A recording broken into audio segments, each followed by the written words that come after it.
3 नवंबर 1945। हम आज सुबह 8 बजे डेरा से चलकर डॉक्टर साहिब के साथ सरदार साहिब सरदार भगत सिंह के मकान पर पहुंचे। सरदार साहिब की तबीयत ठीक है, मगर अभी तक बिस्तरे से उठकर अधिक दूर तक चल फिर नहीं सकते। सिविल सर्जन साहिब जालंधर का इलाज करवा रहे हैं। ताकत की दवाइयां अबीडोल और फिस्टरवट खाने को कहा गया है। आशा है कि 15 नवंबर तक स्वस्थ हो जाएंगे। वहां और भी कई काम थे। उनसे निपटकर 2 बजे के बाद डेरा वापस पहुंचे और खाना खाया। 4 नवंबर 1945। आज दिवाली है।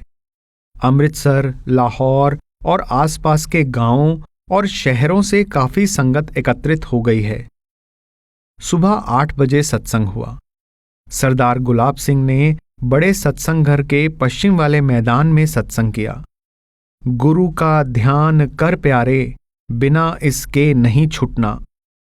सरदार साहिब ने फरमाया कि विषयों यानी सांसारिक भोगों से छुटकारा उस वक्त तक संभव नहीं जब तक कि ध्यान सद्गुरु के स्वरूप पर टिक नहीं जाता, क्योंकि जब ध्यान जम गया तो सांसारिक भोगों की ओर मन को खींचने वाली शक्ति कमजोर पड़ गई। जिस वस्तु का सारी उम्र ध्यान करते रहे, मरकर भी उसका ध्यान आएगा और खींच कर ले जाएगा। अगर दुनिया और दुनिया के पदार्थों का ध्यान रहा तो मरकर दुनिया में ही जन्म होगा। मुक्ति कैसे होगी? यह ख्याल करना कि कोई महात्मा, कोई अवतार या कोई वली पैगंबर मरने के समय आकर मुक्ति दे देगा, बिल्कुल समझ और अनुमान के विरुद्ध है। शाम को हुजूर की कोठी पर और बड़े सत्संग घर पर रोशनी की गई। डेरा के अंदर बड़े सत्संग घर के पश्चिम में चबूतरे पर चंदोवा यानी शामियाना तानकर उसके आगे और उसकी छत के अंदर सफेद बल्ब लगाकर बिजली की रोशनी का प्रबंध किया गया और उस चंदोवा के दोनों ओर तारों द्वारा रंग बिरंगे बल्ब लगाकर लाल, हरी, पीली और सफेद रोशनी का भी प्रबंध किया गया। करीब 8 बजे हुजूर तशरीफ लाए। सारी संगत चबूतरे से नीचे दोनों ओर सजी हुई थी। खूब शांति का वातावरण था। भगत दरबारी दास शब्द पढ़ पढ़कर लोगों को हुजूर के आने से पहले निहाल करता रहा। फिर स्वामी जी की वाणी से कार्तिक का महीना लिया गया। कार्तिक का मतलब है काया तक, यानी काया अर्थात शरीर को देखकर कि इसमें क्या क्या भेद भरे हुए हैं। संत कहते हैं कि शरीर में मूल चक्र से लेकर दिमाग की चोटी तक 12 बड़े बड़े केंद्र हैं जो रूहानी देशों से मिले हुए हैं। अगर इंसान अपनी रूह को इन केंद्रों पर एकाग्र कर ले तो वह इन केंद्रों से संबंधित रूहानी लोकों की सैर कर सकता है। जैसे मौलाना रूम ने कहा है, नर दबाहा ईस्त पिन्हा दर जहां, पाया पाया ता अनाने आसमां, हर कुर्रा रा नर दबाने दीगर अस्त, हर रवश रा आसमाने दीगर अस्त। अर्थात इस शरीर में कई गुप्त सीढ़ियां हैं जिन पर चढ़ते चढ़ते हम आकाश की चोटी तक पहुंच जाते हैं। हर एक लोक की अलग अलग सीढ़ी है और हर एक रास्ते का अपना अपना आसमान। गोया इंसान के शरीर में से सारी रचना को रास्ता जाता है। शरीर के बाहर से कोई रास्ता नहीं है। इस शब्द की समाप्ति पर सरदार हरबंस सिंह पोस्ट मास्टर और Sardar Gurbachan Singh retired station master और कई साहिबान ने अपनी अपनी कविताएं पढ़ी।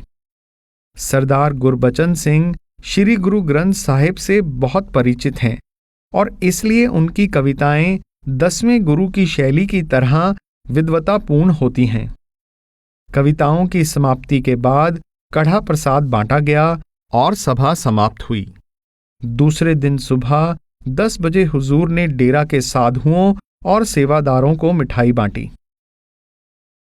रावलपिंडी और मरी पहाड़ का दौरा 8 से 10 नवंबर 1945।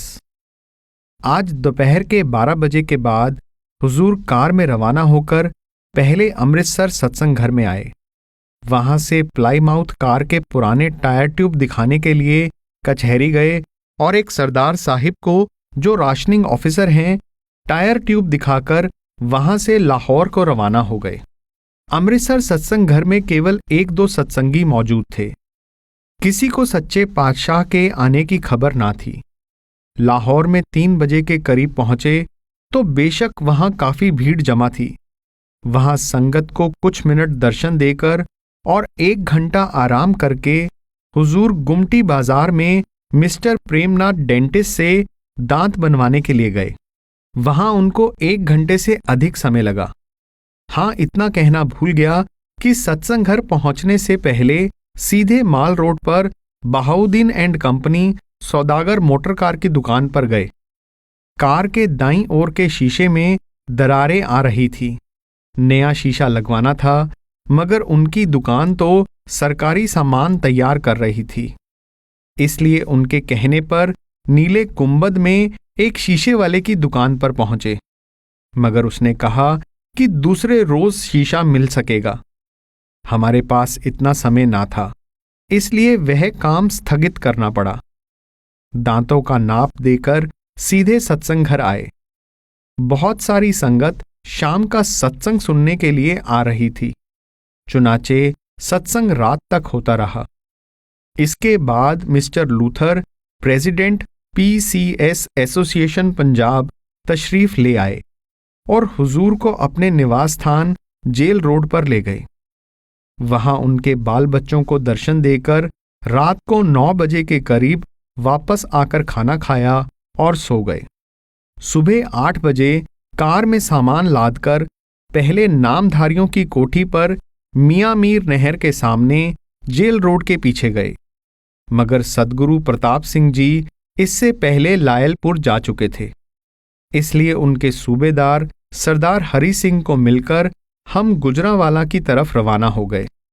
सूबेदार साहिब ने बादामों के 2 थाल, केले और सेब के थाल हुजूर को भेंट करने का हट किया, मगर हुजूर ने उन्हीं को प्रसाद के तौर पर वापस दे दिया।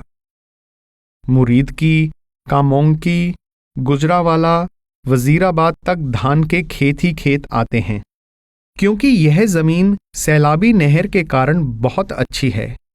मुरीद की लाहौर से 14 मील पर है। वहां कुछ सत्संगी सड़क के किनारे खड़े थे।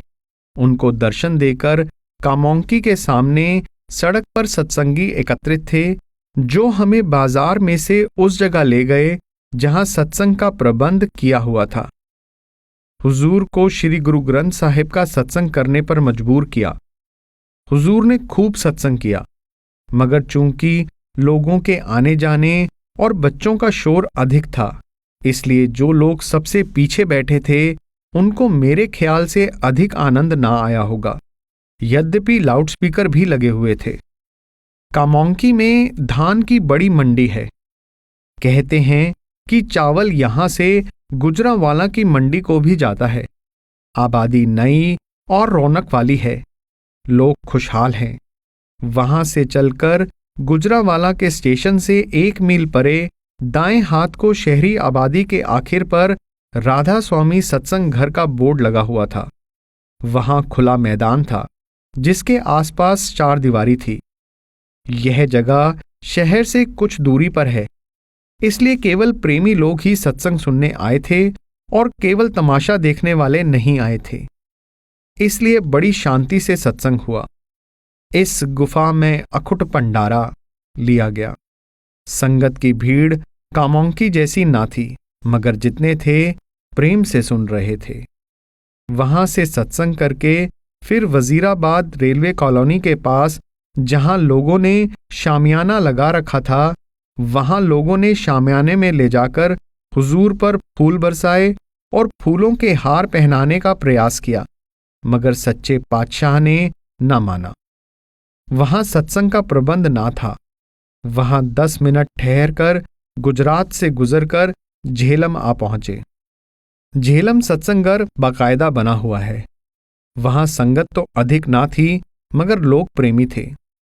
सत्संग हुआ और उसके बाद वही खाना खाया जो हम साथ लाए थे। खाना खाकर हम सब चले तो बड़ी सड़क के दोनों ओर पहाड़ियों का दृश्य बड़ा सुंदर था और कभी कभी रेल की लाइन बड़े बड़े मोड़ खाती थी। रास्ते में जगह जगह मिलिट्री के कैंप लगे हुए थे, जिनमें से बहुत से अब खाली थे। गुज्जर खान में सत्संगी सड़क पर आ गए और सड़क से परे गंदी गलियों में एक दो सत्संगियों के घर पर सच्चे पातशाह को जाना पड़ा। वहां से चले तो रावलपिंडी से 10-11 मील इधर मेहता साहिब और लाला राजा राम कार में स्वागत के लिए मौजूद थे। शाम के 5 बजे के बाद उनके 7 सत्संग घर जा पहुंचे। यह 3 मंजिला सत्संग घर बड़ा आलीशान है और देखने योग्य है। लाला राजा राम ने उसके लिए सारा खर्चा खुद किया है। सबसे नीचे एक बड़ा सत्संग हॉल है, जिसके आगे एक बड़ा आंगन और उसके आसपास कमरे हैं। सत्संग हॉल में हुजूर महाराज जी की तस्वीरें लगी हुई हैं। दूसरी मंजिल में हुजूर महाराज जी के निवास के लिए कमरे अच्छे ढंग से सजे हुए हैं। कई कमरे अलग अलग हैं। इसके ऊपर की मंजिल में विशेष सत्संगियों के ठहरने के लिए कमरे और गुसलखाने बने हुए हैं। लाला राजा राम का सारा परिवार बड़ा प्रेमी है और सारे परिवार ने दिल और जान से न केवल हुजूर की सेवा की, बल्कि प्रत्येक सत्संगी को आराम दिया। शाम को वहां पहुंचते ही सत्संग हुआ। दूसरे दिन सुबह 6 बजे हसन अब्दाल के रास्ते एबटाबाद को रवाना हुए। एक कार में हुजूर, दूसरी में मेहता साहिबान थे। रास्ते में वाह नाम का कस्बा आता है, जहां सीमेंट बनता है। उसके पास ही एक बड़ा कैंप है। वहां से आगे जाकर जनरल जॉन निकलसन की कब्र है। उससे परे दाएं हाथ की तरफ एबटाबाद की सड़क मुड़ती है। यहां सरदार नानक सिंह और उनके साथी खड़े थे। वे रावलपिंडी से बंबई एक्सप्रेस में पेशावर के लिए सवार हुए थे, मगर रास्ते में उनका डिब्बा काटकर एबटाबाद जाने वाली गाड़ी के साथ लगा दिया गया। रात का समय था। जब वह जागे तो हरिपुर का स्टेशन देखा। लाचार होकर वहां से उतरकर लॉरी लेकर फिर रावलपिंडी वापस आए। रास्ते में हमारी कार को देखकर दर्शन के लिए उतर पड़े। हुजूर ने फरमाया कि जब मैं डेरा से किसी सफर पर जाने लगता हूं तो बीबी रखी अंदर से ध्यान करके देख लिया करती है कि सफर में कोई रुकावट तो नहीं आएगी। अब की बार जब जाने लगे तो उसने कहा कि आपने रावलपिंडी से परे कार का प्रबंध देख लिया है। उसका तात्पर्य यही था कि कार बिगड़ेगी।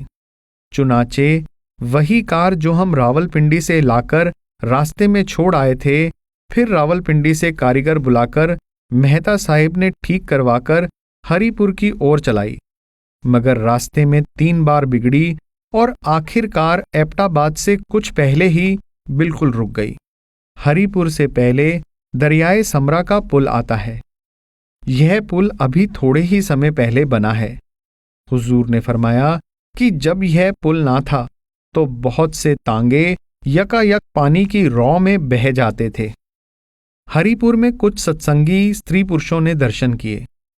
इस शहर में ऊपर पहाड़ से पानी की छोटी छोटी कोहलें यानी धाराएं आती हैं, जिस कारण यह शहर बागों के लिए प्रसिद्ध है। बड़े लंबे लंबे बाग खुबानी और नाख आदि के हैं।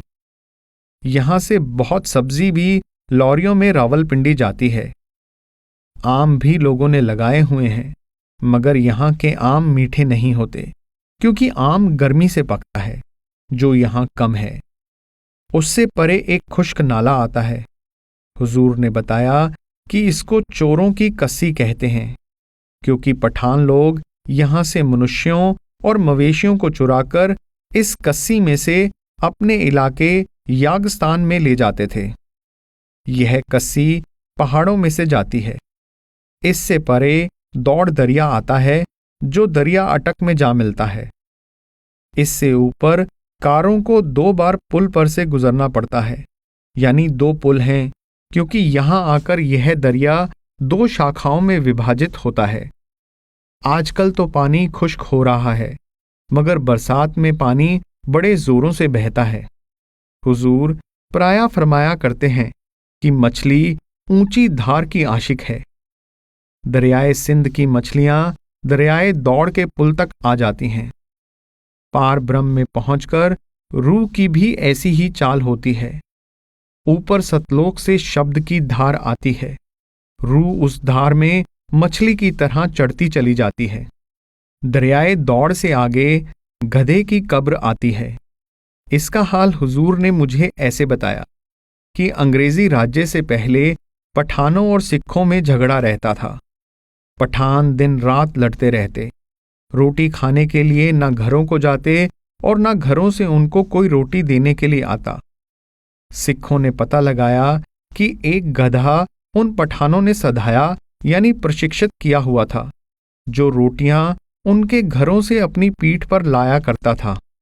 सिखों ने उस गधे को मार डाला तो पठानों ने कृतज्ञता प्रकट करने के लिए उसकी यहां कब्र बना दी। रेल केवल दौड़ के पुल तक आई है। यहां से एबटाबाद 8-9 मील रह जाता है और पहाड़ की चढ़ाई प्रारंभ हो जाती है।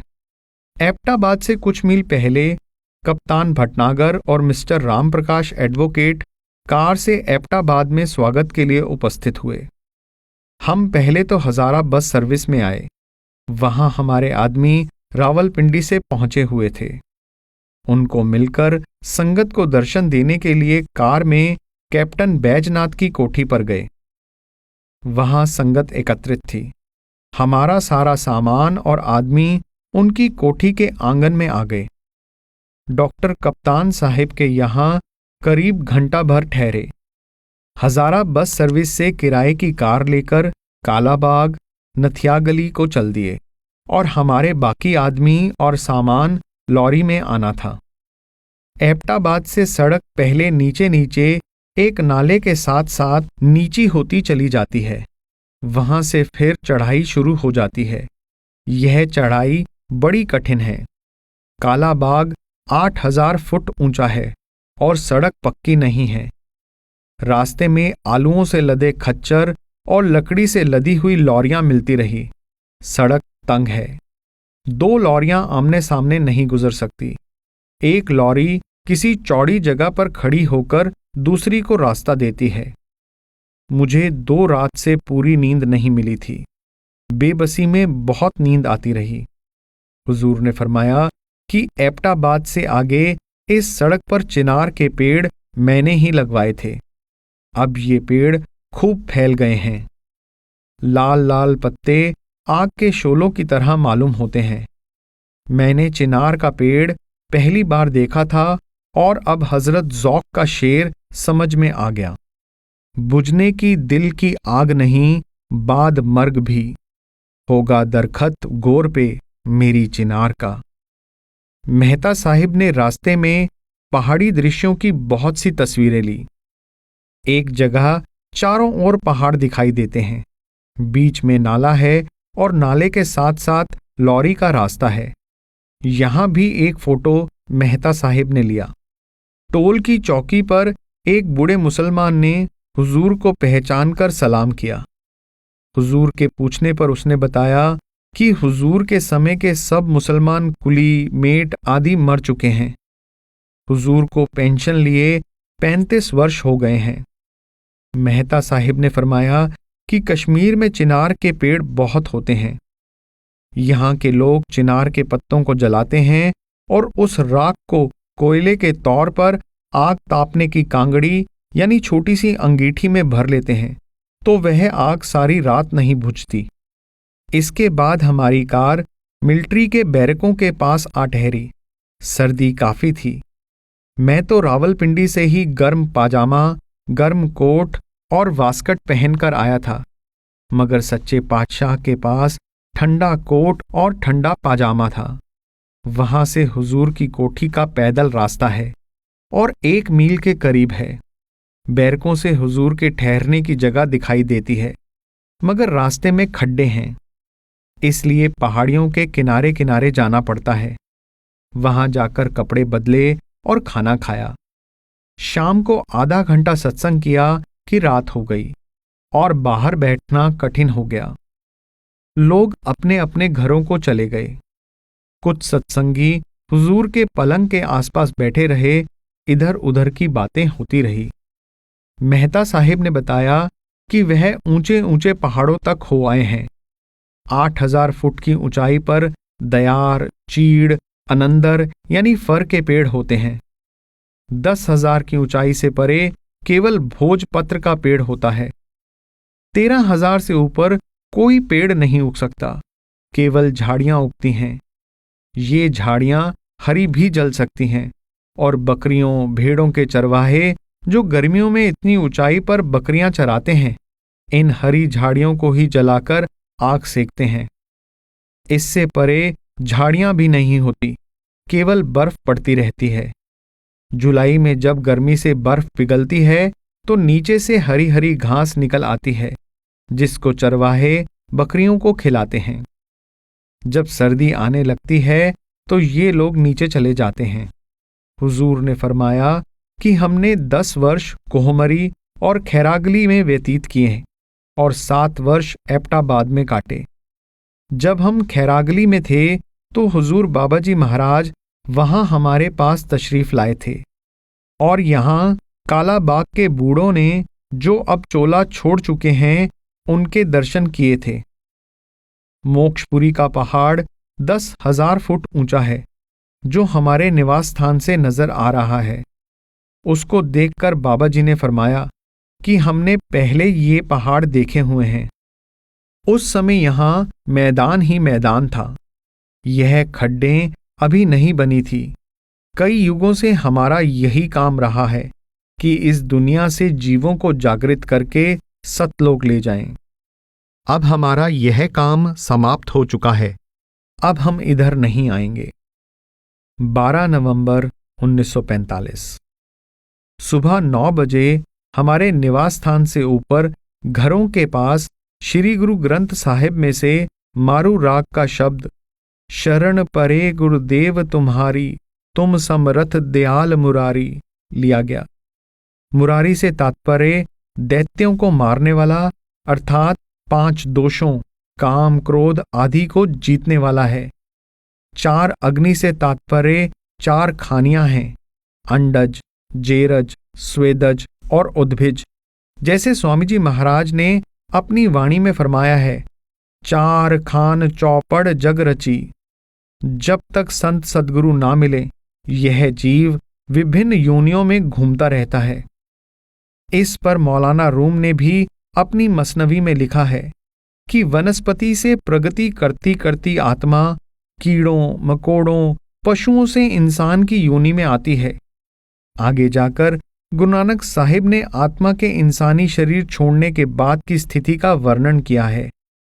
ऐसा ही मार्कंडेय तथा दूसरे पुराणों में लिखा है कि यमदूत सूक्ष्म देह में आए हुए मनुष्यों को नरकों में ले जाते हैं। हुजूर महाराज जी ने फरमाया कि 10 नंबरी बदमाश की तरह जीव को हथकड़ी लगी ही रहती है। जब इंसान होकर मरा तो चलो धर्मराय के पास, अगर पशु पक्षी कीड़ा मकोड़ा होकर मरा तो भी चलो धर्मराय के पास। हर मौत के बाद हिसाब देने के लिए धर्मराय की कचहरी में जाना पड़ता है। हाफिज ने इसका शहना करके वर्णन किया है। शहना यानी कोतवाल, चौकीदार, खेत की फसल की निगरानी करने वाला। सद्गुरु और नाम के बिना धर्मराय का डंडा सिर पर रहता ही है। सत्संग के बाद बर्फ पड़नी शुरू हो गई और इतनी गिरी कि सब मकानों की छतें और सब चट्टानें सफेद दिखाई देने लगी। सर्दी का जोर बढ़ गया। हवा भी सारा दिन चलती रही। एक पुराना सत्संगी चंद्र सिंह, जो कुछ समय से बीमार है, कल शाम को हुजूर के दर्शन के लिए आया। हुजूर से कोई सांसारिक मांग नहीं की। यह मांगा कि प्रेम दो और पाप बख्शो। हुजूर उससे मिलकर बड़े प्रसन्न हुए और फरमाया कि ऐसे लोगों का प्रेम ही उन्हें इस सख्त मौसम में यहां खींचकर लाया है। भगवान भक्त के वश में है। मुझसे कहा कि यह वही व्यक्ति है जिसके बारे में तुम कहते थे कि इसके बूट बहुत बड़े हैं। यह बात 1910 की है। शाम के 4 बजे के बाद मैं और मेहता साहेब सामने पहाड़ी पर सैर को चले गए। वहां चोटी पर बड़ा खुला मैदान है जहां गर्मियों में सेना के कैंप लगते हैं। वहां चीड़ के पेड़ हैं। मेहता साहेब ने एक कहानी सुनाई कि जिला जेहलम का एक कुली किसी यूरोपियन के साथ सामान उठाकर कश्मीर जा रहा था। साहिब बहादुर आगे आगे और कुली बोझ उठाए हुए उनके पीछे पीछे। साहिब बहादुर ने अपने शौक के लिए कुछ सिगरेट कोट की जेब में डाले हुए थे। जेब फटी हुई थी। कभी कभी एक सिगरेट जेब से गिरकर जमीन पर आ जाती। साहिब बहादुर अपनी धुन में चले जा रहे थे। उनको अपने नुकसान की कोई खबर ना थी। वह कुली देख देख कर साहिब को आवाज लगाता, ओ साहेब, तेरे हुक्के टहंदे पए। हुक्के अर्थात सिगरेट गिर रहे हैं। यहां के सब लोग ब्राह्मण हैं और इन 2 पहाड़ियों में इन्हीं की आबादी है। आजकल आलूओं का भाव महंगा होने से इनमें कुछ खुशहाली आ गई है। ये लोग मजदूरी और नौकरी करते हैं। हुजूर ने फरमाया कि ये लोग 5 पांडवों के साथ यहां आकर आबाद हुए। जब 5 पांडवों को 12 वर्ष का वनवास हुआ तो वे मोक्षपुरी पहाड़ी पर ही आकर रहे। 13 से 14 नवंबर 1945। आज शाम को श्री गुरु ग्रंथ साहिब में से सत्संग हुआ, क्योंकि वहां की सब संगत सिख है। गुरु रामदास जी का शब्द, सच्चा आप सवारण हारा, अवर न सूजस बीजी कारा, और हौंदे परथक गुरु जो बिछुड़े, तिनको दर टोही नाही, लिए गए। पिछले शब्द में गुरु साहेब अपने उन सेवकों की मलामत करते हैं जो उनको छोड़ गए या उनकी निंदा करने लगे, और उनकी भी जो लोगों की शर्म से अपने गुरु या जाति को छिपाकर रखते हैं।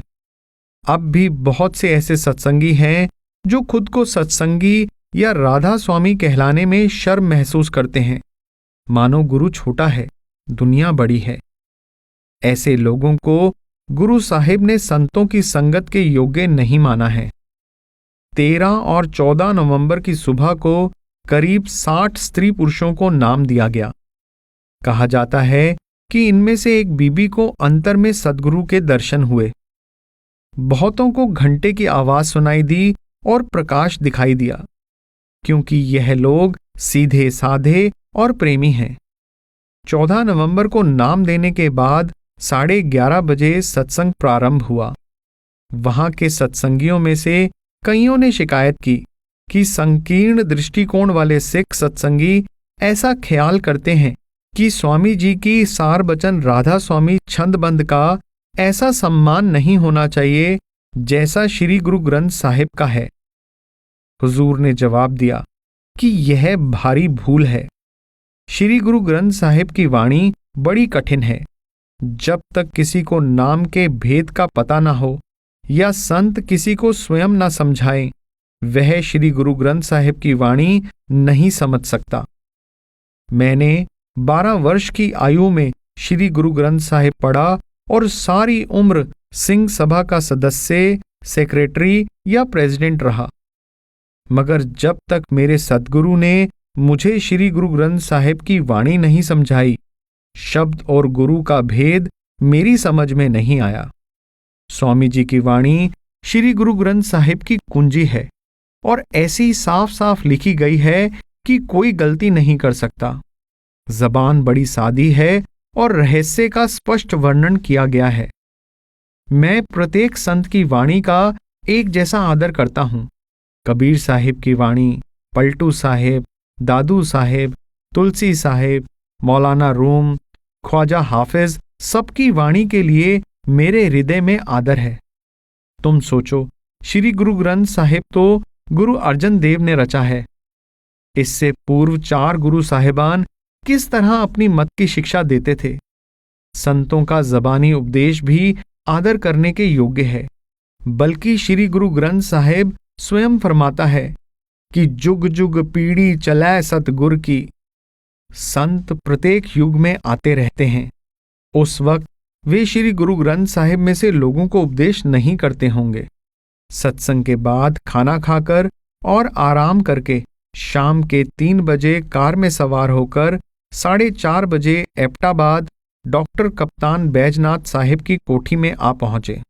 हुजूर जिस जगह तशरीफ ले जाते हैं उनके 3 उद्देश्य होते हैं: नाम या संतमत के नियमों का प्रचार, सत्संगियों के साथ प्रेम प्यार बढ़ाना और जो इच्छुक हों उनको नाम की कमाई की युक्ति बताना, और तीसरे यह प्रयास करना कि उनके जाने के बाद सत्संगी कभी कभी एक स्थान पर एकत्रित होकर सत्संग किया करें, ताकि उनका भक्ति के लिए शौक बना रहे और नए नए जिज्ञासुओं को संत मत के बारे में कुछ जानकारी मिलती रहे।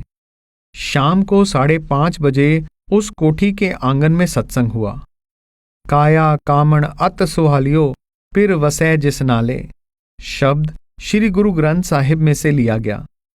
रात के समय डाक सुनाई गई। एक सत्संगी ने अपने पत्र में पूछा कि नरक कहाँ है। हुजूर ने जवाब दिया कि एक नरक तो इस दुनिया में है, शेष नरक अंदर हैं। दुनिया का नरक है बीमारी, बेकारी, गरीबी आदि। 15 नवंबर 1945। आज आकाश पर बादल थे, सर्दी काफी थी, मानो नथियागली से हमारा पीछा करके आ गई है। सुबह 9 बजे काफी सर्दी थी। सत्संग खुले मैदान में होता है, संगत अधिक नहीं थी। इसके बाद हुजूर शहर में लंगर देखने के लिए तशरीफ ले गए। वहां से लाला मेलाराम फोटोग्राफर अपनी दुकान पर ले गए और पहले हुजूर का फोटो लिया, फिर हुजूर का कुछ सत्संगियों सहित फोटो लिया। इसके बाद शाम को 5:30 बजे सूर्य अस्त होने के समय इसी मैदान में सत्संग किया गया। इतनी देर का कारण यह है कि फौजी लोग जो सत्संग सुनने आए हैं उनको पहले अवकाश नहीं मिलता। सत्संग में काफी लोग उपस्थित थे। आकाश पर बादल छा रहे थे। हुजूरी वाणी में से जग में घोर अंधेरा भारी, तन में तम का भंडारा, और श्री गुरु ग्रंथ साहिब में से बिख बोए था ला दिया सुमुंद मंझार। अभी पहला शब्द प्रारंभ ही हुआ था कि बूंदें पड़ने लगी। बादल इतना घना था और ऐसा मालूम होता था कि खूब बारिश होगी। मेरा ख्याल था कि हुजूर सत्संग बंद कर देंगे, किंतु हुजूर हैं कि डटे रहे। तब मैंने सोचा कि हुजूर को मौसम की मुझसे अधिक जानकारी है। अगर तेज बारिश होनी होती तो सत्संग समाप्त कर देते। 4-5 मिनट के बाद बूंदें गिरनी बंद होकर फिर एक बार शुरू हो गई। थोड़ी सी हवा चल पड़ी और बादल दूर चले गए। सत्संग बड़े चैन और शांति से समाप्त हुआ। सत्संग की समाप्ति के कुछ समय पूर्व काजी मोहम्मद आजम साहिब उस्मान तशरीफ लाए। वह खट्टर के निवासी हैं, जो दरियाए हरो के पास है। 1911 में जब हुजूर सच्चे पातशाह रिटायर हुए तो काजी साहिब ने बतौर एसडीओ उनसे चार्ज दिया था। हुजूर से बड़े प्रेम से मिले। हुजूर भी उनसे भाई की तरह मिलकर अंदर अपने कमरे में ले गए और मैं भी अंदर कमरे में अन्य लोगों के साथ परस्पर प्रेम की बातचीत सुनता रहा। हुजूर ने अपने बहुत से साथियों के बारे में पूछा। करीब सब के सब शरीर छोड़ चुके थे। काजी साहिब ने स्वयं अपने एक गांव में 250 एकड़ का बाग लगाया है। दरियाए हरो से 5-6 मील लंबी नहर लाकर संतरे, माल्टे आदि के पेड़ लगाए हैं। हुजूर ने भी उनसे अपनी सफल जमींदारी और सुपुत्रों की खुशहाली का वर्णन किया और काजी साहिब से पूछा कि कुरान शरीफ में प्रत्येक सिपारे के प्रारंभ में जो लफ्ज लिखे गए हैं, जिनको मक्तात कहा जाता है, उनका क्या अर्थ है। काजी साहिब ने जवाब दिया कि उनका तात्पर्य साधारण मौलवियों की समझ से बाहर है। उसे कोई कोई फकीर ही समझता है और यह अवर्णनीय है। इसके बाद हुजूर ने फरमाया कि सब धर्मों का मौलिक सिद्धांत एक ही है। जो रूहानियत गुरु नानक साहिब ने श्री गुरु ग्रंथ साहिब में प्रकट की है, वही शम्स तबरेज ने और मौलाना रूम ने अपनी अपनी पुस्तकों में लिखी है। और यह शेर सुनाए, बांगे अजब अज आसमां दरमी रसद हर सायते, मी नशनवद आ बांगे रा इल्ला की साहिब दौलते।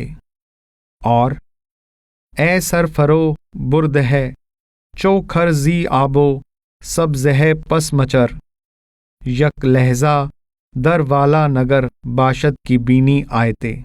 फिर बेचारा गोशे मुश्तरिक गर ना शनवद आ बांगे फलक, बेचारा जाने बेमजा कज हक नदारत रहते।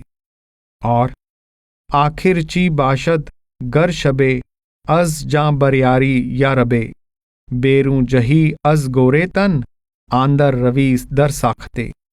और अज पाकशाई रीसमा ताबर परी बर आसमा, चूं आसमा ए मन शवी अज हर शिकस्तो आफते। अर्थात एक अद्भुत शब्द हर घड़ी आकाश से आ रहा है, जिसे सिवाय किसी विरले भाग्यवान के कोई नहीं सुनता। ए पशुओं की भांति सिर झुकाए हुए इंसान, इस संसार के भोगों से बाज आ और थोड़ी देर के लिए आकाश की ओर देख। हो सकता है तुम्हें भी वह आयत यानी आकाशवाणी सुनाई दे। इन बेचारे कानों को वह आकाशवाणी सुनाई नहीं देती, इसलिए इस दुखी आत्मा को परमात्मा की तरफ से कोई सुख संदेश नहीं मिलता। क्या ही अच्छा हो यदि तू एक रात अपनी जान को शरीर की कब्र से बाहर निकालकर ऊपर के मंडलों पर आ जाए और अपने पांव से सांसारिक बंधनों की रस्सी खोलकर आकाश पर उड़े, तो तू भी आकाश की भांति सब प्रकार के दुखों से मुक्त हो जाए। मेहता साहिब ने उस समय अर्ज की कि अमेरिका से 4 अमेरिकन पिछले अगस्त में उनके यहाँ खाना खाने आए। उनको मांस और शराब की जगह सब्जी भाजी दी गई तो पूछने लगे, क्या तुम राधा स्वामी हो? यह मत हमारे अमेरिका में बड़े जोरों पर है, जिसका मुख्य केंद्र हिंदुस्तान में है। 16 से 17 नवंबर 1945। आज हुजूर ने एबटाबाद में नाम दिया, मगर सारा दिन बरसात होती रही और सख्त सर्दी रही। शाम को सत्संग ना हो सका। दूसरे दिन आसमान बिल्कुल साफ था। हुजूर डॉक्टर साहिब की कोठी में से कार पर सवार हो शहर में आए, जहां संगत के लिए लंगर का प्रबंध था। काजी साहिब साथ थे। संगत को दर्शन देकर काजी साहिब के साहिबजादे से बातचीत की, जो काला बाग में शिक्षा प्राप्त कर रहा है। वहां से लाला रामप्रकाश एडवोकेट के घर में उनकी माता को दर्शन देकर और कप्तान बैजनाथ और R.L. भटनागर को विदा करके हरिपुर की ओर चल दिए। धूप निकल आई थी और अच्छी लगती थी। हम जिस ओर जा रहे थे वहां सूर्य हमारे बाएं हाथ को था और कार के अंदर धूप आ रही थी। दरियाए दौड़ तथा दरियाए हरो के पुलों पर से गुजरते हुए हम हरिपुर आए। वहां कोई हमारी प्रतीक्षा में ना था, इसलिए वहां से सीधे वहां के पार से गुजरकर सराय काला से इधर बड़ी सड़क पर आकर उस स्थान पर आ खड़े हुए जहां बेगम की सराय और अटक का किला बना है।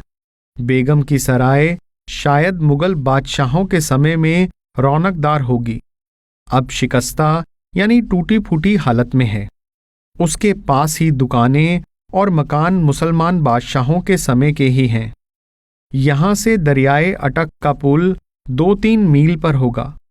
यहां खड़े होकर दाईं ओर दरियाए अटक और बाईं ओर दरियाए काबुल या लंडा दोनों मिलते दिखाई देते हैं। यहां से मोड़ तोड़ खाकर दरियाए अटक का पुल आ जाता है, जिसके नीचे से कारें आदि और ऊपर से रेलगाड़ी जाती है। मोटर कार का पुल शाम के 7 बजे से सुबह के 7 बजे तक बंद रहता है। यहां फौजी पहरा लगा हुआ है। जब हम पहुंचे तो इस पुल पर ट्रैफिक रुका हुआ था, क्योंकि यहाँ एक बड़ा लंबा मिलिट्री ट्रक फंसा हुआ था जो अपनी लंबाई के कारण पुल के मोड़ से गुजरकर हमारी ओर नहीं आ सकता था। ट्रक पुल के पंजाब वाले सिरे पर फंसा हुआ था। एक क्रेन पार से आई, उसने उस मिलिट्री छकड़े को पुल से निकाला। जब यह छकड़ा हमारे पास से गुजरा तो ज्ञात हुआ कि उस इंजन के पीछे एक बड़ा लंबा चौड़ा ट्रक बिना छत के लगा हुआ है, जिसमें चौड़ाई के रुख पर 8-8 पहिए लगे हुए हैं।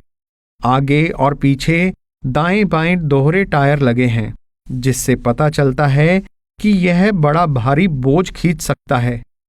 उस पुल को पार करके दरियाए काबुल के किनारे किनारे बड़ी सड़क और रेल की लाइन गई है। पार से अटक का गांव दिखाई देता है और आगे जाकर पास ही खैराबाद का कस्बा है, जिसमें बहुत सी दुकानें हैं और अटक के पुराने कस्बे से यहाँ अधिक चहल पहल है। हुजूर ने वह स्थान दिखाया जहाँ महाराजा रणजीत सिंह ने फौज को दरियाए अटक में से तैरकर निकलने का आदेश दिया था और खुद दरिया के दरमियान खड़े हो गए थे। उसके बाद अंग्रेजों ने भी तैरकर पार जाने का प्रयास किया, लेकिन वे असफल हुए। खैराबाद से आगे जहांगीरा रेलवे स्टेशन के पास 2 मील दूर बाएं हाथ को दरियाए काबुल के करीब ही शैदों का बड़ा गांव है। जहांगीरा से इधर दरियाए काबुल के किनारे हम दूसरी कार की प्रतीक्षा करने के लिए खड़े हो गए, जिसमें मेहता रामचंद आ रहे थे। वहां दरिया के किनारे दोनों मेहता साहिबान ने कई तस्वीरें ली और ग्रुप फोटो लिया। शैदों में आदमी भेजकर सत्संगियों को बुलाया गया। यहां हमारी कार के आसपास बहुत से देहाती और लड़के खड़े हो गए, मगर औरत कोई ना थी, क्योंकि यह पर्दादार मुसलमानों का इलाका है। ये लोग पश्तो बोलते हैं। दरियाए अटक के इस पार पश्तो शुरू हो जाती है। यहां से दाएं हाथ दरियाए काबुल के पार भाई फूला सिंह की समाधि है, जो महाराजा रणजीत सिंह के गुरु थे। उस ओर बहुत सी कब्रें दिखाई दी, क्योंकि यह जगह महाराजा रणजीत सिंह और मुसलमानों के दरमियान लड़ाई का मैदान रही है। शैदों से 10 मील आगे नौशहरा की बड़ी खूबसूरत छावनी है, जो जरनैली सड़क के दोनों ओर आबाद है। यहां हुजूर 3 वर्ष नौकरी करते रहे हैं। फरमाने लगे कि मैंने यहां 600 फुट लंबी बैरकें बनाई थी। अब तो आबादी बहुत फैल गई है। छावनी में चारों ओर हरियाली और साफ सुथरी सड़कें नजर आती हैं, क्योंकि यह स्थान बिल्कुल दरिया काबुल के किनारे पर है। यहां से आगे जाकर दरिया दाएं हाथ को मर्दान की ओर मुड़ जाता है। पेशावर से 2 मील इधर सरदार नानक सिंह कार लेकर खड़े थे। हमारी कार को फूलों से भर दिया और उनकी कार को आगे आगे करके पेशावर में प्रवेश किया। पहले शहर आता है। एक पुराना किला नजर आया, जिसका नाम बाला हिसार है। उसके आगे रेल का पुल पार करके छावनी पेशावर का बड़ा लंबा चौड़ा रेलवे स्टेशन है। छावनी में अच्छी अच्छी हरी भरी कोठियां दिखाई दी। आगे जाकर चौड़े चौड़े बाजार थे। उनमें बहुत सी दुकानों में हुक्का पीने की अनोखे प्रकार की मिट्टी की चिलमें और खिलौने बिक रहे थे। होटल वालों, मेवा फरोशों, हलवाइयों की दुकानों से गुजरकर आखिरकार बाबू मोहल्ले में सरदार साहिब के निवास स्थान पर 3 बजे के आसपास पहुंचे। वहां बाजा बज रहा था। बहुत सी भीड़ मौजूद थी। यह सारा मोहल्ला सरदार साहिब का अपना है। इससे परे हरे भरे खेत दिखाई देते हैं। यह आबादी नई मालूम होती है। हुजूर ने चौक में बैठकर एक शब्द श्री गुरु ग्रंथ साहिब का लिया, रामा रम रामो सुन मन पीजय। यह बात ध्यान देने योग्य है कि गुरु साहिब राम यानी खुदा को सुनने का विषय बताकर भी वर्णन करते हैं, मानो खुदा शब्द यानी आवाज के रूप में भी अनुभव किया जा सकता है, जिसको हजरत ईसा ने वर्ड यानी शब्द कहा है। चौक में रंग बिरंगे बिजली के फानूस टंगे हुए थे और रंग बिरंगे कागज लटक रहे थे। शाम को 5 बजे फिर सत्संग हुआ और सारा मकान लैंपों के प्रकाश से चमकने लगा। 18 से 19 नवंबर 1945। प्रतिदिन 2 बार सत्संग होता रहा, सुबह के 9:30 बजे से 11 बजे तक और शाम के 5:30 बजे से 7 बजे तक। सत्संग में मुसलमान, हिंदू और सिख भी आते रहे और कल 19 नवंबर को मिशन कॉलेज के यूरोपियन प्रोफेसर भी दोपहर को हुजूर से परिचय करने आए। सरदार चरण सिंह और दोनों मेहता साहिबान अपनी कार में दर्रा खैबर देखने 19 नवंबर को सुबह 11 बजे गए। जमरूद निवासी cloth merchant mister Tejbhan guide के रूप में हमें यह स्थान दिखाने के लिए हमारे साथ हो लिए।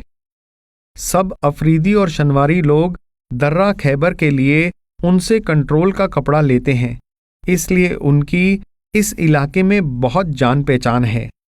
ध्यान दें, अफरीदी एक कबीला जो अधिकतर दर्रा खैबर के इलाके में बसा हुआ है। यह दर्रा अब अफगानिस्तान और पाकिस्तान की सीमा पर स्थित है। शनवारी एक कबीला जो इस समय पाक अफगान की सीमा के दोनों ओर बसा हुआ है। जमरूद पेशावर छावनी से कोई 10 मील पर एक मैदान गुजरकर आता है। इस मैदान में पहले तो हवाई जहाज़ों का अड्डा आता है, फिर इस्लामिया कॉलेज पेशावर और ट्रेनिंग कॉलेज पेशावर रास्ते में आते हैं। सड़क कई स्थानों पर से मोड़ खाकर इस मैदान में से गुजरती है। मालूम होता है कि यह मैदान सिखों और मुसलमानों के बीच बहुत सी लड़ाइयां देख चुका है, इसलिए जगह जगह बहुत सी कब्रें आती हैं। जमरूद में एक पुराना कच्चा किला है जिसमें सरदार हरि सिंह नलवा की समाधि और सिखों का गुरुद्वारा है। समाधि एक छोटे कमरे में है जिसमें सरदार साहिब की तस्वीर भी रखी है। एक तस्वीर उनकी गुरुद्वारे में भी है। सरदार साहिब बड़े सुंदर शक्तिशाली सिपाही मालूम होते हैं। गुरुद्वारे में और भी तस्वीरें सिख गुरुओं की और सिख इतिहास की हैं। वैसे तो यह किला कच्चा है और बाहर की कच्ची दीवार को कोई भी व्यक्ति सरलतापूर्वक पार कर सकता है, लेकिन अंदर के मकान ऊंचाई पर हैं और इनमें बुर्ज बने हुए हैं जिनमें बंदूकों के लिए सुराख हैं।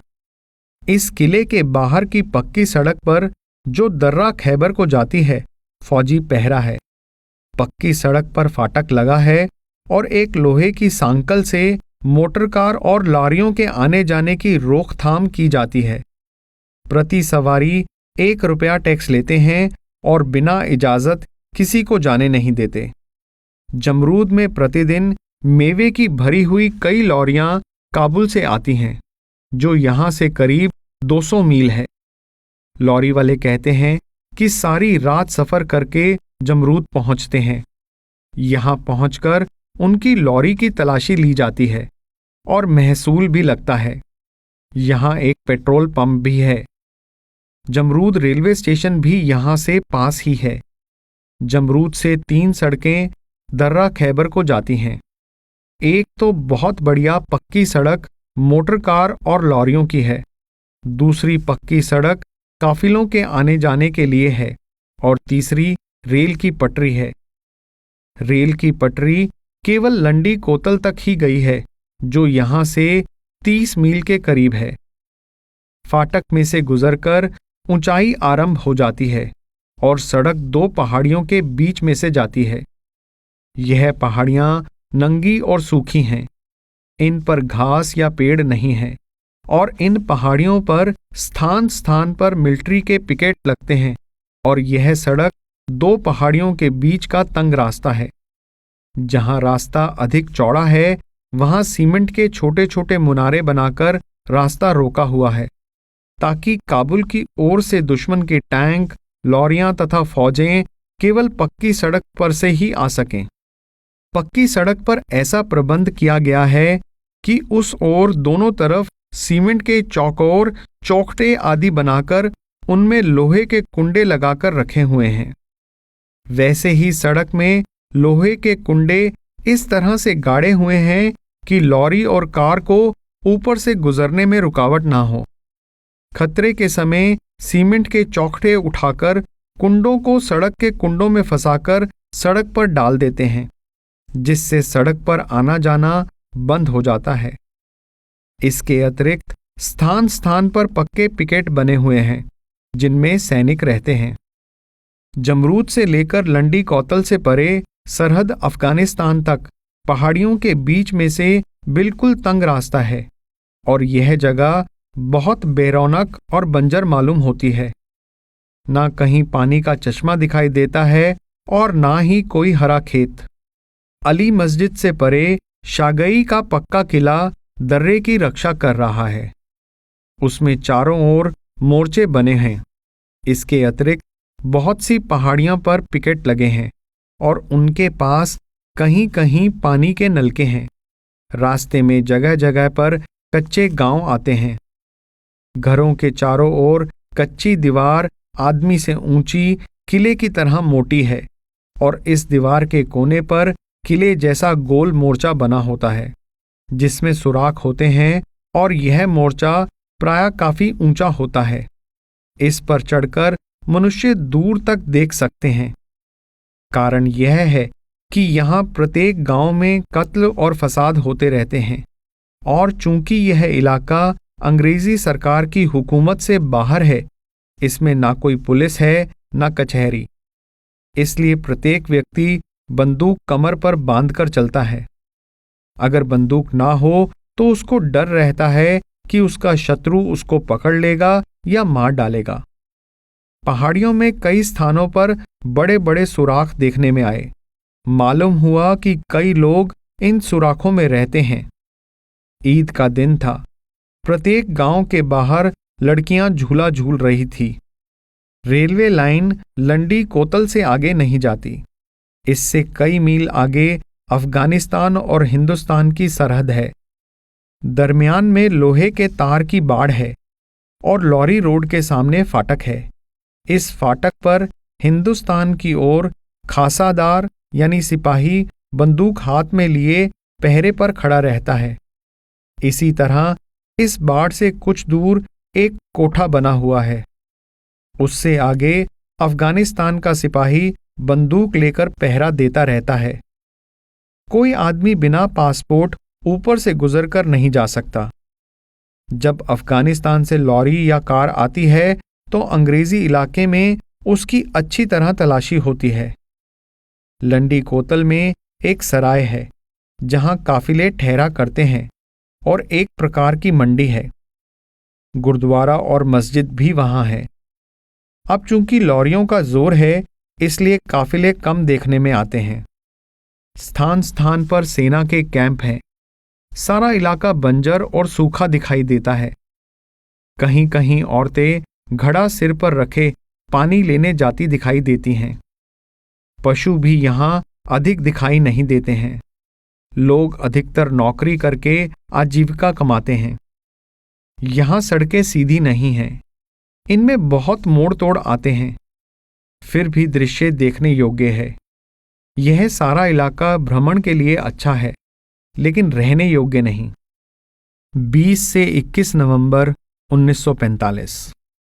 आज दोपहर के 2 बजे पेशावर शहर देखने गए। पहले तो मेवा मंडी देखी, जहां बादाम, जीरा, किशमिश, पिस्ता आदि बिकते हैं, लेकिन भाव बहुत महंगा था। यहां सेर 21 छटांग का होता है। सेर आजकल का करीब 1.25 किलो। गुच्छियां 13 रुपये सेर, किशमिश 2.25 रुपये सेर, बादाम 9 आने से 12 आने सेर।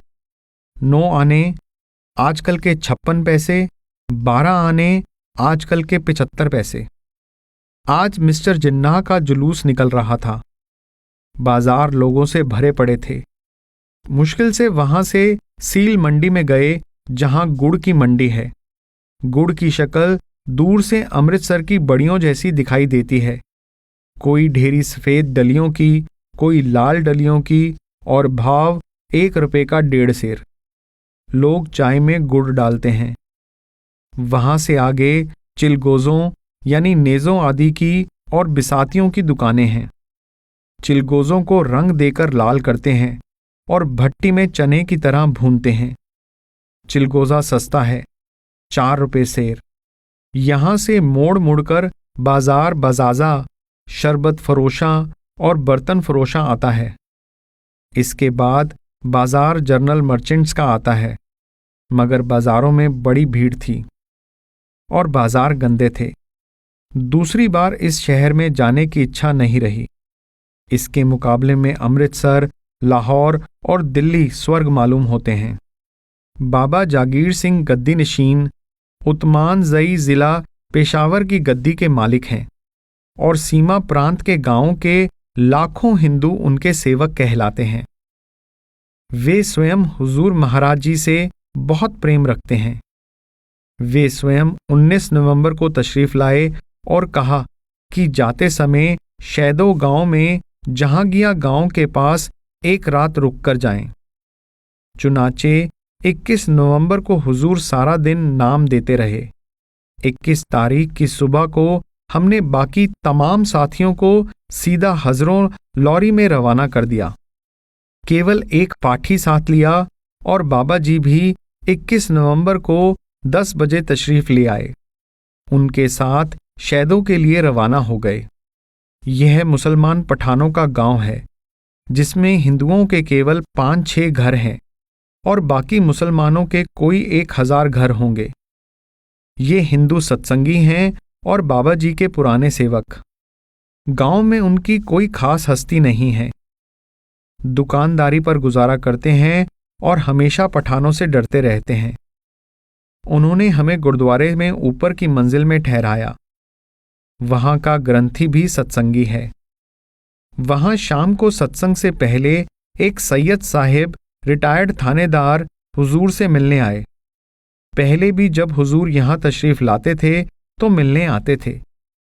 हुजूर ने पूछा कि कुरान शरीफ में प्रत्येक सौरात के पहले जो कुछ लफ्ज आते हैं, जैसे अलिफ, लाम, मीम आदि, उनसे क्या तात्पर्य है। उन्होंने बताया कि यह रहस्य केवल पैगंबर साहिब और खुदा के दरमियान प्रकट था। इसको ना कोई जानता है, ना ही जान सकता है, और ना ही इसको जानने का प्रयास करना चाहिए, क्योंकि अगर इसको बताने की अल्लाह ताला की इच्छा होती तो पैगंबर साहिब के द्वारा अपनी सृष्टि पर प्रकट कर देता। रात को मैं फिर आऊंगा और कुरान शरीफ का तर्जुमा साथ लाऊंगा।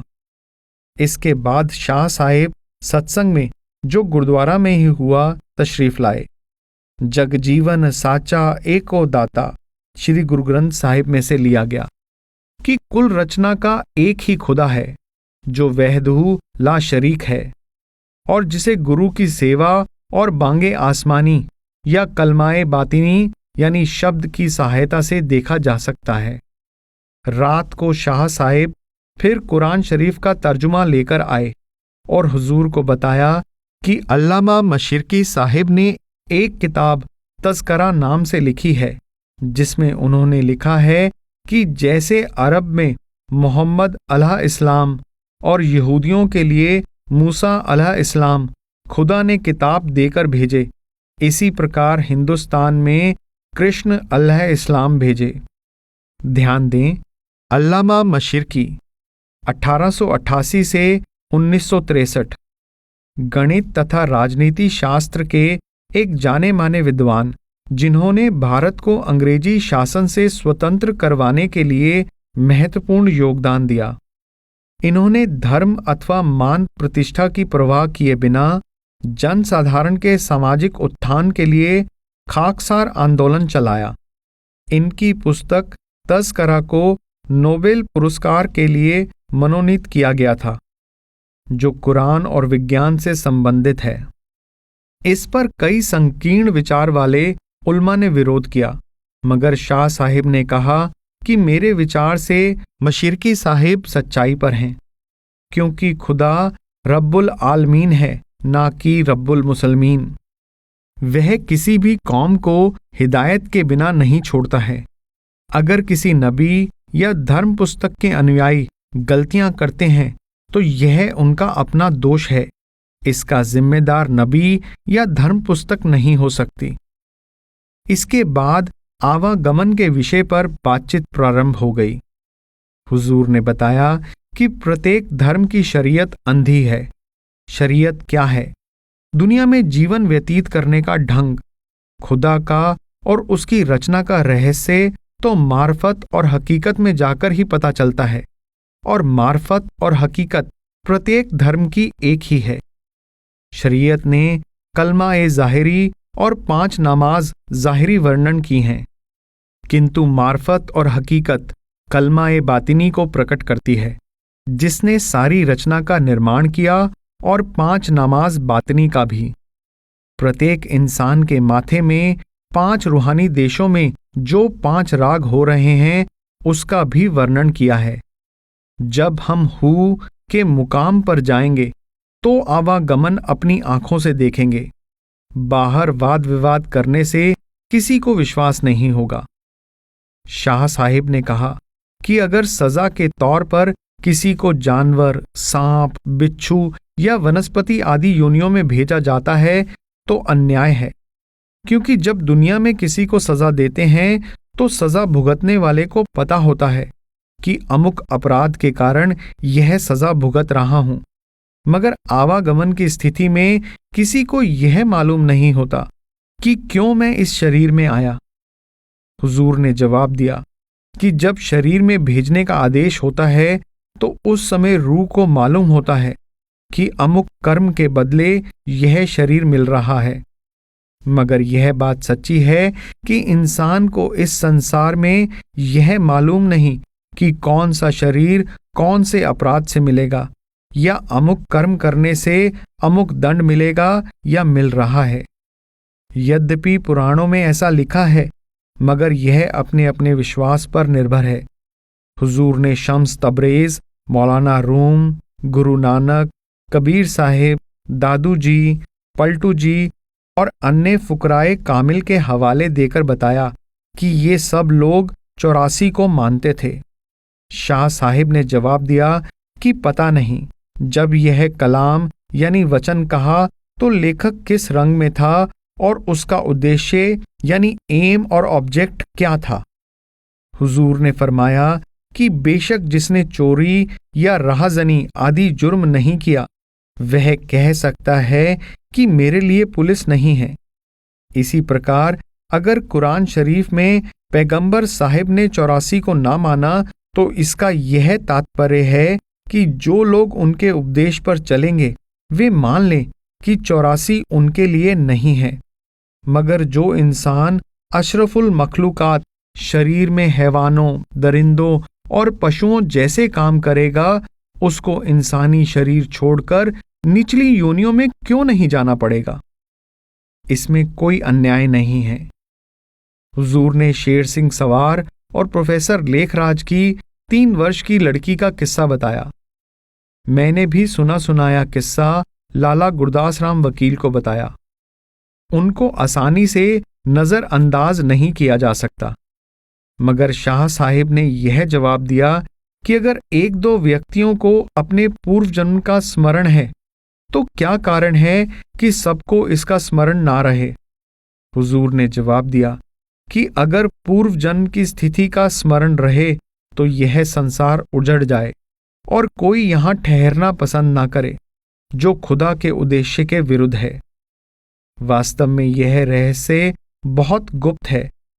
जो खुदा कुल मालिक है उसने यह दुनिया और सूक्ष्म तथा कारण दुनिया के मंडल एक मैनेजर के सुपुर्द कर रखे हैं। वह मैनेजर ना तो रूह को पैदा कर सकता है ना नष्ट कर सकता है, सिर्फ एक शरीर से निकालकर दूसरे शरीर में डाल सकता है। जब तक रूहें किसी देह में रहें उनके पाप पुण्य, उनके कर्म सब कर्मों के नियम के अधीन होते हैं। ये रूहें उसकी सल्तनत की शोभा बढ़ाती हैं। वह नहीं चाहता कि कोई रूह उसके दायरे से बाहर जा सके, इसलिए वह किसी को अपने पहले शरीर के हाल की याद नहीं रहने देता। उसको वेद ने ब्रह्म कहा है। यह रूह ब्रह्म की अंश नहीं, सत्पुरुष सतनाम की अंश है और अविनाशी है। 22 नवंबर 1945। आज सुबह के 7 बजे शैदों से चलकर 9 बजे के करीब हम हजरों आ पहुंचे। हजरों बड़ी सड़क से 4-5 मील की दूरी पर है। पट्टी से तांगे मिल जाते हैं। पट्टी जरनैली सड़क पर है। छोटा सा कस्बा है, मगर सत्संग घर अलग बना हुआ है, जिसमें सब तरह का आराम मौजूद है। सत्संग का प्रबंध सत्संग घर से लगी हुई जमीन में किया गया है। शामियाने लगे हुए हैं। पहले आते ही हुजूर ने संगत को 5 मिनट के लिए दर्शन दिए। फिर 11 बजे सत्संग शुरू हुआ। यहां सनातन धर्म मंदिर बहुत बड़े अहाते में है। इससे परे बाबा बालक सिंह जी नामधारी का स्थान है, जिनके पास बाबा जैमल सिंह जी महाराज श्री गुरु ग्रंथ साहिब के 5 शब्दों का पता लेने के लिए किसी वक्त आए थे, मगर उनके पास वर्णात्मक सिमरन था, शब्द का भेद ना था। अब गद्दी पर बाबा वजीर सिंह जी बुजुर्ग विराजमान हैं। वह सत्संग में तशरीफ लाए। पहले हुजूर को मिलने आए, बड़े प्रेम से मिले और सत्संग में भी बड़ा प्रेम जाहिर किया, और सत्संग की समाप्ति पर हुजूर की तारीफ में कविता पढ़कर सुनाई। श्री गुरु ग्रंथ साहिब में से दर्शन पेटत पाप सब नासें और नैनो नींद पर दृष्ट विकार लिए गए। शाम को सत्संग 7 बजे होना निश्चित हुआ। शाम को 5 बजे हुजूर बाहर सैर करने तशरीफ ले गए। रास्ते में बाबा वजीर सिंह जी महाराज भी शामिल हो गए। 23 नवंबर 1945। आज कोई 50 स्त्री पुरुषों को नाम दिया गया और रात को 7 से 9 बजे तक सत्संग हुआ। कई मुसलमान साहिबान भी सत्संग में शामिल हुए। जिस जगह सत्संग किया गया था वह अपनी ना थी और मालिक उसे बेचने को तैयार ना था। अब एक और जगह खरीदने का विचार है जो सत्संग घर हजरों से बहुत दूर नहीं है, ताकि हुजूर महाराज जी के तशरीफ लाने पर सत्संग का प्रबंध किया जा सके। हजरों और उसके आसपास के इलाके को छछ कहते हैं। इस इलाके में तंबाकू की उपज बहुत होती है। हजरों में लोग या तो तंबाकू पीते हैं या चुनते या बांधते हैं। तंबाकू के पत्ते पीसने का कारखाना भी है। पिसा हुआ पाउडर नस्वार के रूप में विलायत तक जाता है, और डंडियां यानी बारीक डंठल भी तंबाकू पीने के काम आती हैं। यहां हवा में भी तंबाकू की बू आती है। 24 नवंबर 1945।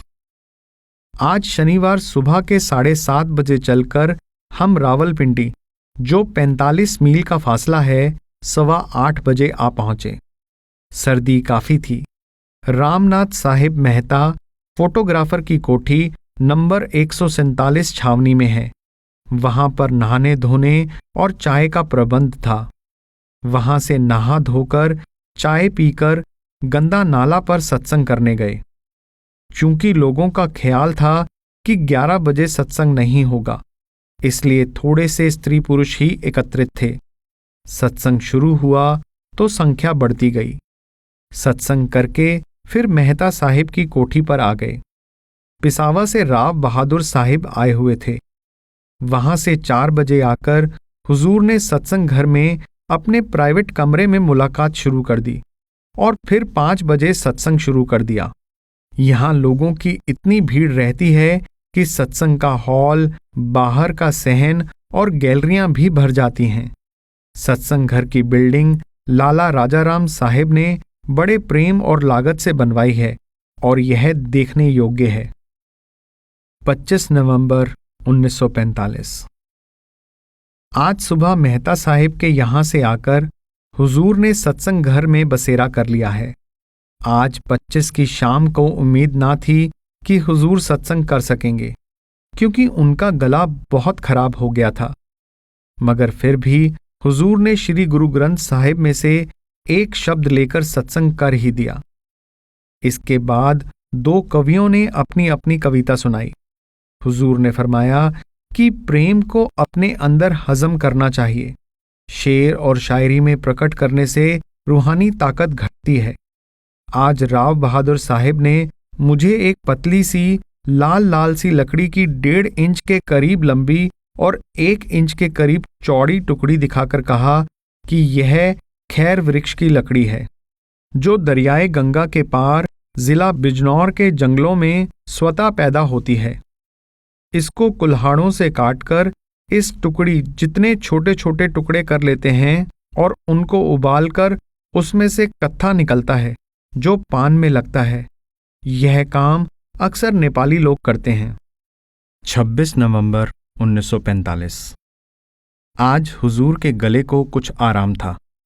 सुबह 8 बजे सत्संग शुरू हुआ। पहले स्वामी जी की सारबचन राधा स्वामी छंदबंद में से शब्द लिया गया। सुन रे मन अनहद बैन, घट में मठ निरखो नैन, चक्कर अब फेरो आई, धुन शब्द तभी खुल जाई। यानी ध्यान को दुनिया से मोड़ो ताकि आवाज सुनाई दे। इसके बाद श्री गुरु ग्रंथ साहिब महला 1 का मारू राग का शब्द काम क्रोध पर हर पर निंदा, लभ लोभ तज होए निचिंदा लिया गया। सत्संग से उठकर हुजूर महाराज जी सीधे रावलपिंडी में दयालबाग के सत्संग घर गए। दयालबाग यानी राधा स्वामी सत्संग आगरा। वहां जाकर स्वामी जी की वाणी में से सतगुरु का नाम पुकारो, सतगुरु को हीरे धारो लिया गया।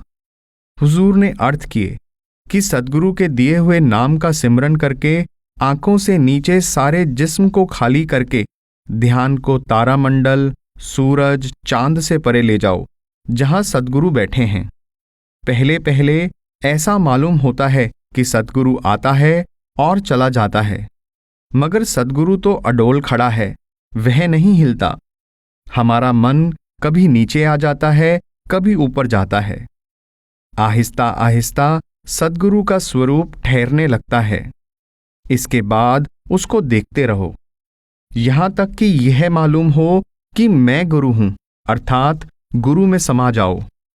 इसको फनाफी शेख यानी जो सद्गुरु में लीन हो कहते हैं। वहां सद्गुरु शब्द सुनाकर आत्मा को आगे ऊंचे मंडलों में ले जाते हैं।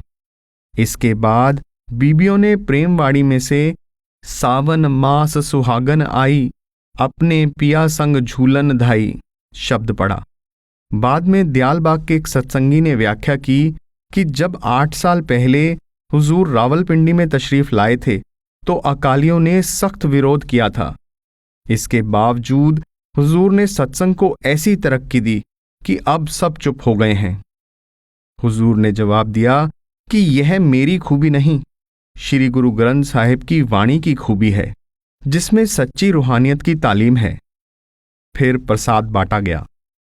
वहां से हुजूर राजा बाजार से होकर लाला गोविंद राम सत्संगी के मकान पर तशरीफ ले गए। उन्होंने मकान खूब सजा रखा था और धूप की महक आ रही थी।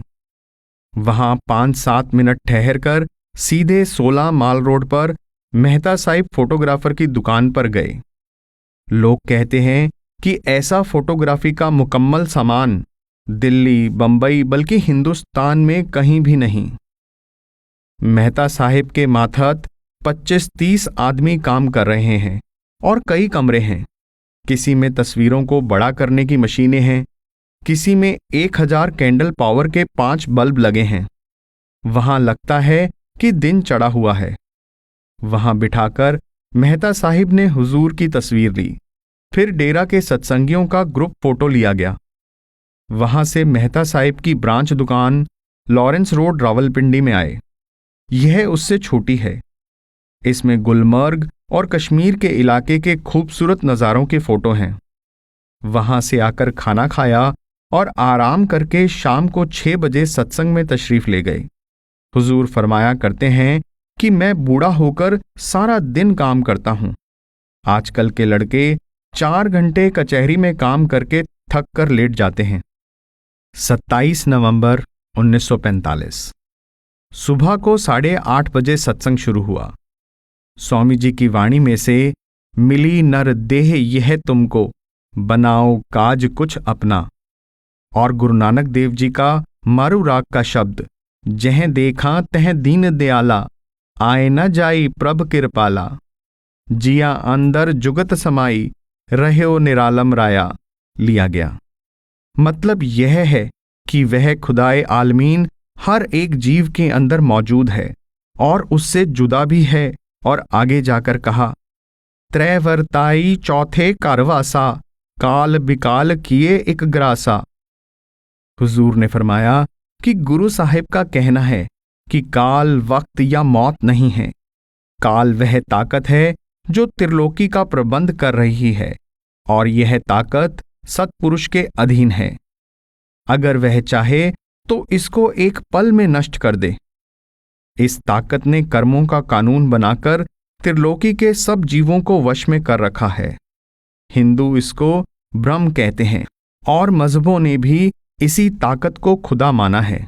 सिर्फ संत ही इससे बड़ी ताकत की जानकारी देते हैं। सत्संग के बाद एक दो व्यक्तियों ने अपनी अपनी कविता पढ़ी। बीबी हरदेवी ने आगे कही जाने वाली नज्म सुनाई जो उसने पहले शादी के मौके पर सिकंदरपुर सिरसा में पढ़ी थी। यह नज्म बेशक सुनने के योग्य है। मलाइक से, बशर से, हूर से, सबसे सवा निकले, हमारे शहंशाह दोनों जहानों से जुदा निकले।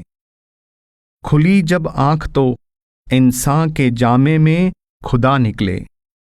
समझते थे उन्हें हम क्या इलाही, और वह क्या निकले। खुदा जलवा नुमा उनमें, खुदा में वह फना निकले। ना वह उनसे जुदा निकला, ना वह उससे जुदा निकले। मोहब्बत में वह कुछ एक दूसरे की मुब्तला निकले। खुदा उन पर फिदा निकला, खुदा पर वह फिदा निकले। वजूद खाके आलम में वह असरारे बका निकले।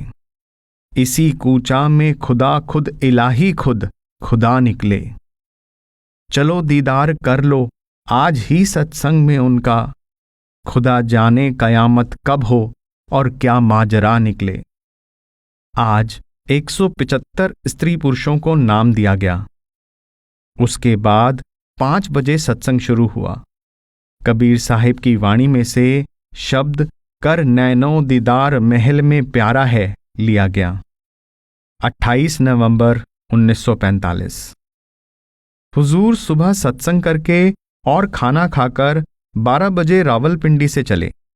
रास्ते में गुज्जर खान की संगत को सड़क पर ही दर्शन देकर सीधे शाम के 3 बजे 67 मील का फासला तय करके झेलम बिशन मोहल्ला राधा स्वामी सत्संग घर आ पहुंचे। संगत दर्शन के लिए मौजूद थी। वहां हुजूर 10 मिनट दर्शन देकर अपने निवास स्थान Kashmir house civil station Jhelum में तशरीफ ले गए, जो रियासत कश्मीर के अफसरों की आरामगाह है और उसमें बहुत से कमरे हैं। हर एक कमरे के साथ अलग गुसल खाना है। हमारे साथ साहिबजादे सरदार हरबंस सिंह, सरदार चरण सिंह, दोनों मेहता साहिबान और राव बहादुर शिवध्यान सिंह भी थे। 2 कारें रावलपिंडी से आई थी। बाकी संगत भी हमारे फालतू सामान के साथ हमारे पहुंचते पहुंचते आ गई।